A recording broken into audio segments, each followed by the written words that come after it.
시간 갖도록 하겠습니다. 우리 옆에 있는 분과 반갑게 인사합니다. 반갑습니다. 반갑습니다. 우리는 다음 주일에 총동원 전도주일과 홈커밍데이를 지킵니다. 그래서 제가 오늘과 다음 주 두 주에 걸쳐서 왜 우리에게 예수님이 필요한지에 대해서 요한복음 3장과 요한복음 4장에 나오는 두 인물을 통해서 함께 살펴보려고 합니다. 오늘은 그 첫 번째 시간으로 요한복음 3장에 나오는 니고데모라는 한 인물을 통해서 왜 우리가 그리스도의 복음 없이는 살아갈 수 없는 존재인가, 또 우리가 왜 예수님이 필요한지에 대해서 함께 말씀의 은혜를 나누려고 합니다. 여러분들, 제가 설교하기 전에 질문을 하나 드리겠습니다. 여러분, 우리가 어떻게 하면 구원을 받을 수 있습니까? 제 질문이 어려운가요? 어떻게 하면 구원을 받을 수 있죠? 네, 예수를 믿으면 구원을 받을 수 있습니다. 그러면 예수를 믿으면 구원을 받는다는 말에 전제가 있습니다. 그 전제가 무엇이냐면 우리의 힘으로는 구원받지 못하니까 예수를 힘입어서 구원을 받는다고 이야기하는 겁니다. 그러면 또 다른 질문이 있습니다.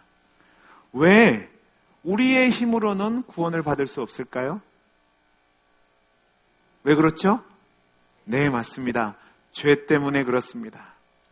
죄의 문제를 우리 인간이 해결하지 못하니까 구원자 대신 예수 그리스도가 필요한 겁니다. 이 죄의 문제에 대해서 우리가 어떤 견해를 가지느냐에 따라서 우리의 삶의 가치관과 방향이 결정이 됩니다. 분명히 저와 여러분이 지금 살아가는 이 시대는 도덕적으로, 윤리적으로, 또 사회적으로 죄악이 관영한 시대에 살고 있습니다. 문제는 이 죄에 대해서 하나님과 관계에 대해서 하나님의 은혜로 해결되지 않고 우리가 스스로 해결하려고 하다 보니까 문제가 심각해지는 겁니다. 다윗의 고백처럼 저와 여러분은 죄악 중에 태어나서 죄 가운데 살다가 죄로 말미암아 죽는 존재임에도 불구하고 죄의 문제를 중요하게 다루지 않습니다. 어떤 사람은 이 죄의 문제를 몸에 있는 세포와 염색체가 문제가 있어서 죄를 짓는다고 이야기합니다. 또 어떤 사람은 호르몬이 잘못 작용을 해서 죄를 짓는다고 이야기를 합니다. 또 어떤 사람들은 우리가 지혜가 덜 돼서 동물적인 본성이 남아있어서 죄를 짓는다고 이야기합니다. 또 어떤 사람들은 정신적인 문제 때문에, 질병 때문에 죄를 짓는다고 이야기하는 사람들도 있고, 또 어떤 사람들은 사회적인 결핍 때문에 생기는 사회 병폐가 죄의 문제라고 이야기합니다. 그러다 보니까 많은 사람들이 뭐라고 얘기하냐면 사회가 교육을 통해서 바뀌게 되면, 인간이 공부를 통해서 지적인 능력이 어느 정도 도달을 하게 되면 또 양리적인 작용을 통해서 죄의 문제를 해결할 수 있다고 이야기합니다. 그러나 이것은 절대로 정당한 죄에 대한 이해가 아닙니다. 이렇게 생각하게 되면 어떤 문제가 생기냐 하면 결국 죄의 문제를 인간이 해결할 수 있다라는 결론에 도달하게 됩니다. 근데 성경을 보시면 절대로 그렇게 이야기하지 않습니다. 사람이란 존재는 교육을 받았다고 해도, 부족함이 없다고 해도, 또 죄가 무엇이 안다고 해도 그 죄의 문제를 해결할 수 없습니다. 오늘 그 사실을 보여주는 한 사람이 바로 오늘 본문에 나오는 니고데모라는 사람입니다. 여러분, 우리 오늘 본문 1절에서 3절까지 말씀을 같이 한번 읽어보겠습니다. 같이 읽겠습니다. 시작. 그런데 바리새인 중에 니고데모라는 사람이 있으니 유대인의 지도자라. 그가 밤에 예수께 와서 이르되 랍비여, 우리가 당신은 하나님께로부터 오신 선생인 줄 아나이다. 당신이 행하시는 이 표적을 아무도 행할 수 없음이니이다. 예수께서 대답하여 이르시되 진실로 진실로 내게 이르노니 사람이 거듭나지 아니하면 하나님 나라를 볼 수 없느니라. 아멘. 여러분, 2절 말씀을 보면 밤 늦은 시간에 니고데모라는 사람이 예수님께 찾아와서 아직 유명하지도 않고 30대 초반의 떠돌이 선생 중에 하나였던 예수님을 향하여서 예의를 갖춰서 말하는 장면이 나옵니다. 뭐라고 얘기하냐면, 랍비여, 우리가 당신은 하나님께로부터 오신 선생인 줄을 압니다. 하나님이 함께 하시지 않으면 당신이 하는 이런 일들이 나올 수 없습니다라고 말을 걸었습니다. 그런데 예수님이 이 니고데모를 향해서 하시는 말씀이 예상 외의 이야기를 하십니다. 잘 보세요. 분명히 예의를 갖춰서 예수님께 니고데모가 이야기를 했습니다. 그런데 예수님은 그 사람을 향해서 뭐라고 얘기하시냐면, 진실로 너에게 말하는데 사람이 거듭나지 않으면 하나님 나라를 볼 수 없다라고 이야기하십니다. 이것은 굉장히 완곡한 표현으로 직설적으로 얘기하면 어떤 뜻을 가지고 있냐면, 너는 죄인이니까 네가 거듭나지 아니하면 하나님 나라를 갈 수 없다고 얘기합니다. 여러분, 이 이야기를 들었을 때 니고데모가 어떤 반응을 보였을 거라고 생각하십니까? 모르긴 몰라도 굉장히 마음이 상하고 불쾌했을 겁니다. 왜냐하면 니고데모라는 사람됨이 예수님께 너는 죄인이라고 이야기 들을 만한 삶을 살지를 않았던 사람이기 때문에 그렇습니다. 1절 말씀을 보면 그런데라는 말로 시작됩니다. 여러분, 이 그런데라는 말은 앞에 있는 내용과는 다르다라는 것을 이야기하는 겁니다. 앞에 있는 2장 말미를 보면 예수님께서 가나 혼인잔치에서 물이 포도주로 변화되는 기적을 행하셨습니다. 그 기적을 보고 수많은 사람들이 예수님을 따랐습니다. 그런데 문제는 뭐냐면 그 사람들의 마음을 아시고 예수님께서 그들을 의탁하지도 않으셨고 그들과 함께하지도 않으셨다고 이야기합니다. 예수님이 그 사람들의 마음을 알으셨다는 이 얘기가 무슨 이야기를 하냐면, 그 사람들의 마음이 지금은 예수님을 따르고 예수님을 쫓지만 마음이 변덕스럽고 자신의 필요에 따라서 예수님을 따르는 것을 알았다는 겁니다. 그런데 니고데모는 나옵니다. 그러니까 니고데모는 당시 수많은 사람들과는 달리 진실하고 변덕되지도 않고 신중했다는 겁니다.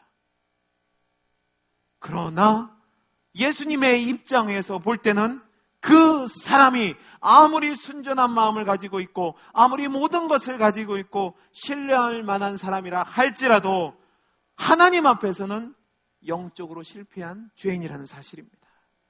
자, 그러면 니고데모가 제가 발음이 안 돼요. 니고데모가 어떤 사람인지 성경을 통해서 좀 살펴보겠습니다. 이 니고데모라는 사람의 이름은 백성의 승리자라는 뜻을 가지고 있는 이름입니다. 승리라는 이름과 백성이라는 이름이 결합되어서 니고데모가 된 겁니다. 그는 그 이름처럼 명망 있고 유력한 자의 삶을 살았습니다. 1절 말씀을 보면 그가 유대인의 지도자라고 나옵니다. 또 다른 말로는 관원이라고 이야기하기도 합니다. 여기서 유대인의 지도자란 얘기는 무엇이냐면 히브리 사람들의 최고 입법체였던 사네드린 공의회 회원 중에 한 사람이라는 겁니다. 우리가 보통 법을 얘기할 때 입법, 행정, 사법 이것을 3권이라고 얘기하고 분립해야 된다고 이야기를 합니다. 그런데 예수님 당시의 사네드린 공의회는 이 입법, 행정, 사법 모든 권한을 사네드린 공의회가 갖고 있었습니다. 그리고 이 사네드린 공의회 회원은 70명밖에 되지 않았습니다. 그럼 한번 생각해 보세요. 수많은 이스라엘 사람들 중에서 70명 안에 들어가면 이 사람이 얼마나 능력 있는 사람인지 아시겠습니까? 모든 사람이 존경하는 인정받는 관원이었다는 말입니다. 그리고 이때 당시에 역사가였던 요세푸스라는 사람의 글을 보면 이 사람은 유대 가문 중에서 아주 뛰어난 가문의 자손이었다고 얘기합니다. 그러니까 태어날 때부터 금수저였습니다. 뿐만 아니라 그가 금수저로 태어나서 그냥 산 것이 아니라 모든 사람들에게 인정받는 권력을 가진 사람이 되었다는 말입니다. 그리고 3장 10절 말씀을 보시기 바랍니다. 3장 10절에 이렇게 되어 있습니다. 예수께서 그들에게 대답하여 이르시되 너는 이스라엘에 뭐라고 얘기해요? 선생이라고 이야기합니다. 이 이야기는 무엇이냐면 니고데모가 성경에 능통했다고 이야기하는 겁니다. 이 선생이란 말이 뭐냐면 랍비라는 말입니다.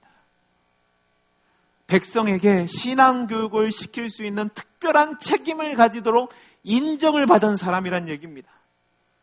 즉 그는 구약 성경에도 능통했고 그 구약 성경을 해석할 수 있는 탁월한 지적인 능력을 가졌다는 겁니다. 그리고 또 1절을 보면 그가 뭐라고 얘기하죠? 바리새인이었다고 얘기합니다. 여러분, 바리새인 하면 어떤 이미지가 떠오르세요? 우리는 바리새인을 아주 만만하게 봅니다. 쟤들 죄인, 예수님께 책망받은 사람 이렇게 생각하는데 여러분이 그렇게 만만하게 볼 사람들이 아닙니다. 예수님이 뭐라고 얘기냐면 너희 의가 누구 같지 않으면요? 바리새인들의 의와 같지 않으면 안 된다고 이야기했습니다.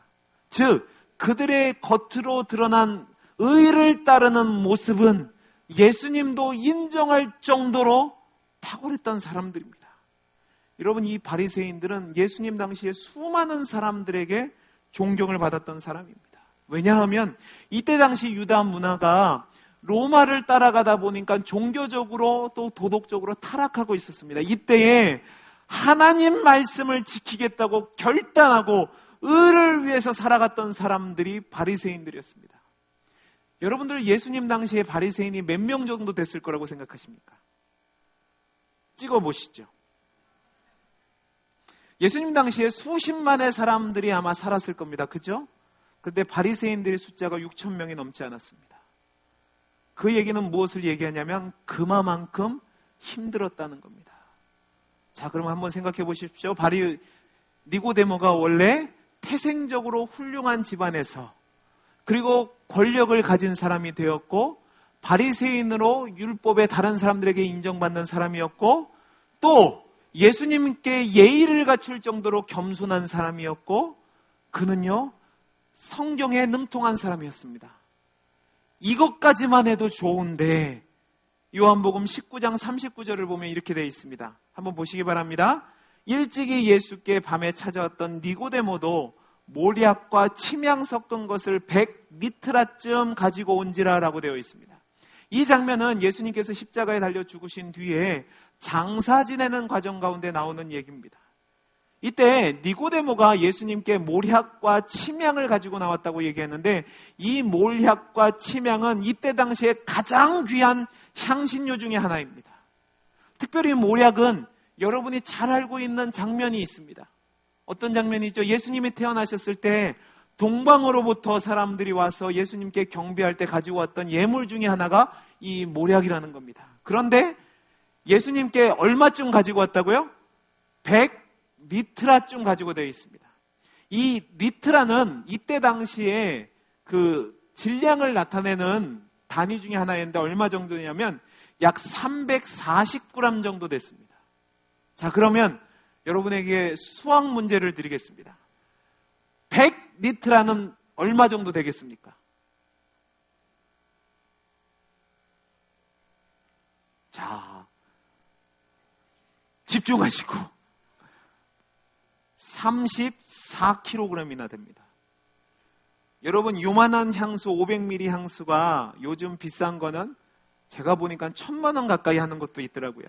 10만 원 하기도 하고 수백만 원 하기도 하는데 이때 당시 모량은 가장 최고급의 향수였습니다. 그러면 34kg라고 얘기해 보십시오. 감이 안 오시죠? 엄청나게 부자였다는 얘기입니다. 여러분이 원하는 거 다 갖춘 사람입니다. 금수저에 성공도 했고 인품도 갖췄고 거기다 부자였습니다. 그러다 싸가지 없으면 안 되는데 겸손까지 했습니다. 여러분, 이 사람이 예수님께 왔는데 예수님이 그를 향해서 뭐라고 얘기하냐면 네가 거듭나야 되겠다라고 이야기하는 겁니다. 바꿔서 얘기하면 네가 죄인이라고 이야기하는 거란 말입니다. 그러면 여러분 여기서 생각할 것이 있습니다. 이 거듭남이란 단어가 뭐냐 하는 겁니다. 이 거듭남이란 단어는 성경에서 사용될 때 새 사람이 되는 것을 이야기합니다. 그러면 어떻게 거듭나죠? 예수 그리스도를 구주로 믿을 때에만 하나님이 그에게 새 생명을 주어서 거듭난다고 성경은 이야기합니다. 이 거듭남의 역사는 하나님이 그에게 새로운 생명을 주실 때에만 나타날 수 있는 하나님의 능력이라는 말입니다. 그런데 문제는 우리가 이 거듭남을 오해를 합니다. 어떻게 오해를 하냐면 이 거듭남이란 단어를 사용되면 그 사람이 문제가 있다고 생각합니다. 예를 들어서 우리가 이 거듭남을 언제 사용되냐면 흉악한 범죄를 저질렀거나 알코올이나 약물에 중독됐거나 또한 도박 중독에 빠졌거나 바람을 지었거나 가산을 탕진했던 사람이 이전의 삶과 단절되어서 새로운 삶을 살 때 거듭났다라고 이야기를 하다 보니까 이 거듭남이 필요한 사람은 문제 있는 사람, 나쁜 짓을 한 사람, 어떠한 결함이 있는 사람이라고 생각합니다. 근데 예수님은 그게 아니라는 겁니다.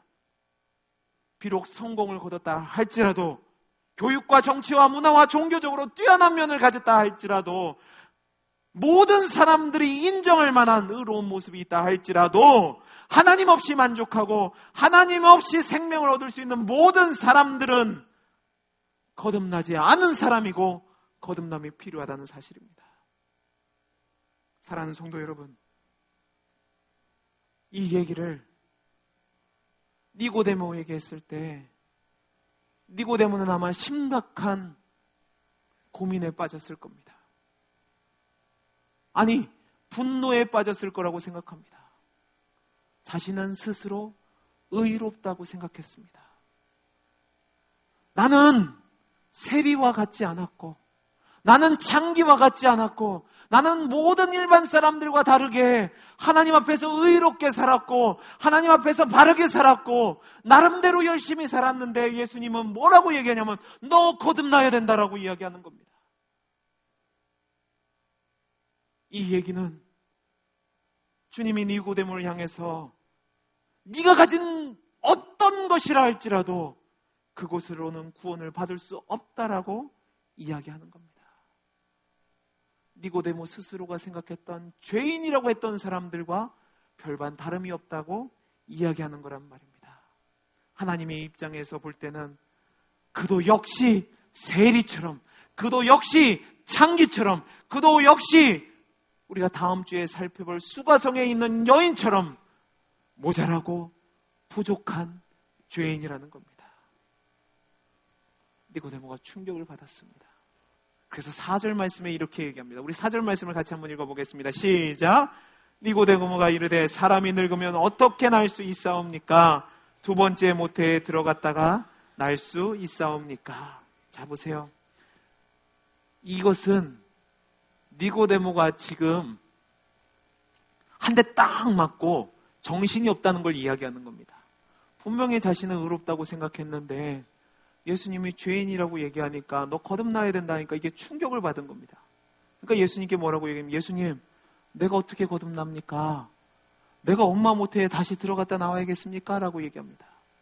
그런데요, 이게 니고데모 입장에서는 충격을 받아서 이야기한 거지만 그가 얼마나 영적으로 무지한지를 보여주는 겁니다.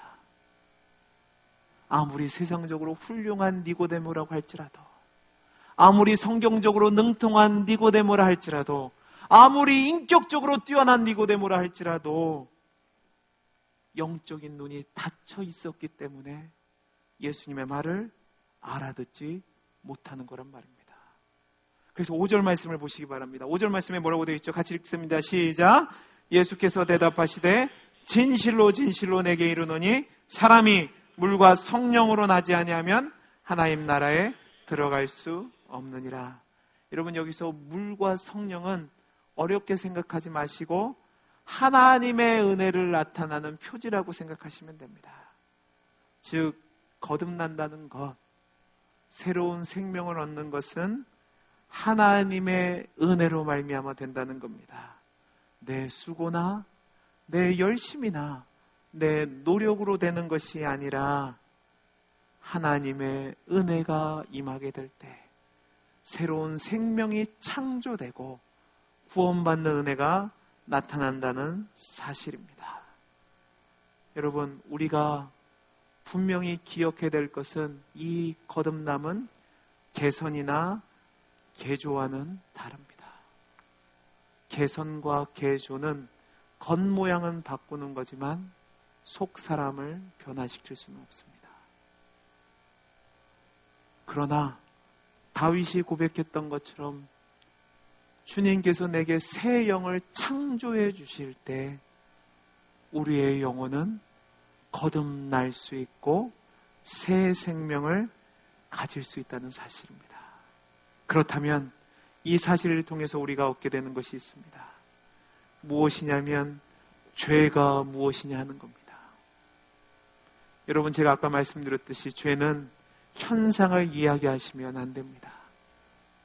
도둑질, 간음, 거짓말, 속임, 이것은 죄로 말미암는 현상이지 죄가 아닙니다.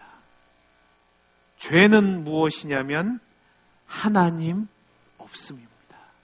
따라해 보시기 바랍니다. 죄는 하나님 없습니다. 하나님 없음이라고 이야기하는 것은 무엇이냐면 하나님 없이 구원받을 수 있다고 생각하는 그것 자체가 죄라는 말입니다. 여러분, 세상적으로 손가락질 받지 않는다 할지라도, 모든 것을 갖췄다 할지라도 하나님 없이 구원받을 수 있다고 생각하면 그 사람은 죄인인 겁니다. 예수님은 니고데모를 향해서 너가 그런 마음을 갖고 있으니까 세리나 창기나 이방인들과 다름없는 죄인이라고 이야기한 겁니다. 사랑하는 성도 여러분, 여러분의 상황은 어떠십니까? 우리는 착각을 합니다. 어떤 착각을 하냐면 내가 세상 사람들과 다르다는 착각을 합니다. 내가 세상 사람들과 달라서 예수를 믿고 있고, 내가 세상 사람들과 달라서 지금 이 자리에 나와서 예배를 드리고 있고, 내가 세상 사람들과 달라서 악을 행하지 않고 있다고 착각을 합니다. 여러분이 예수를 믿게 된 것은 하나님의 은혜입니다.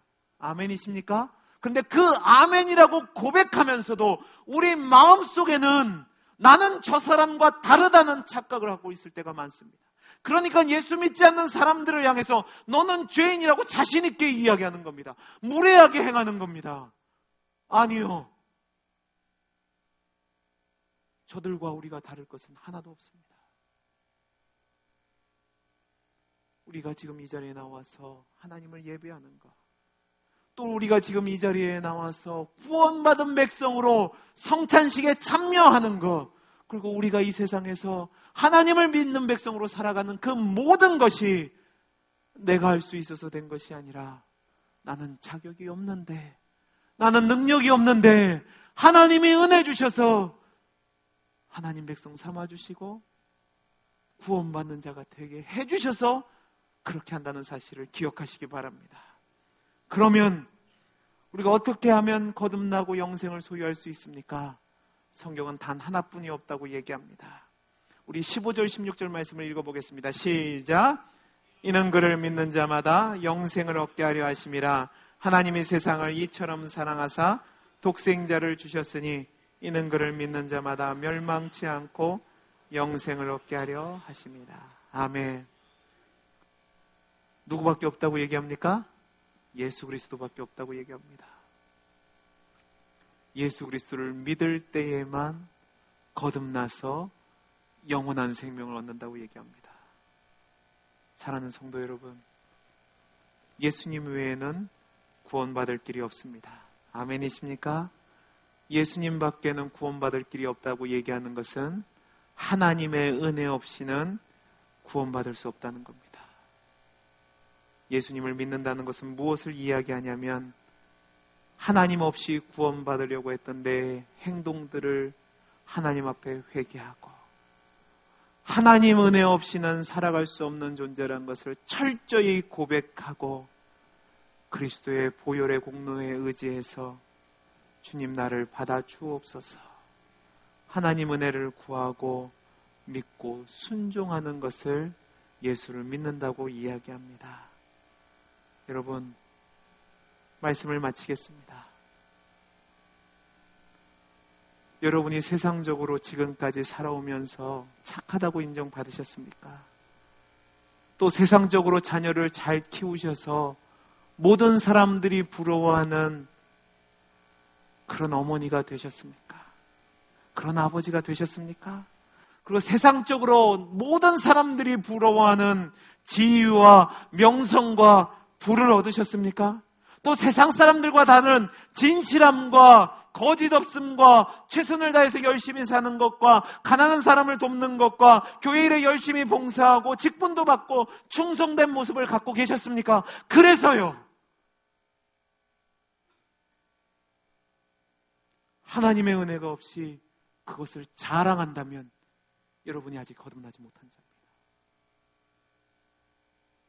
예수님 외에는 구원에 이를 방법이 전혀 없습니다. 예수님만이 하나님의 은혜에 들어갈 수 있는 유일한 길이고 유일한 진리고 유일한 생명이십니다. 그 은혜 외에는 죄의 문제를 해결할 방법이 없습니다.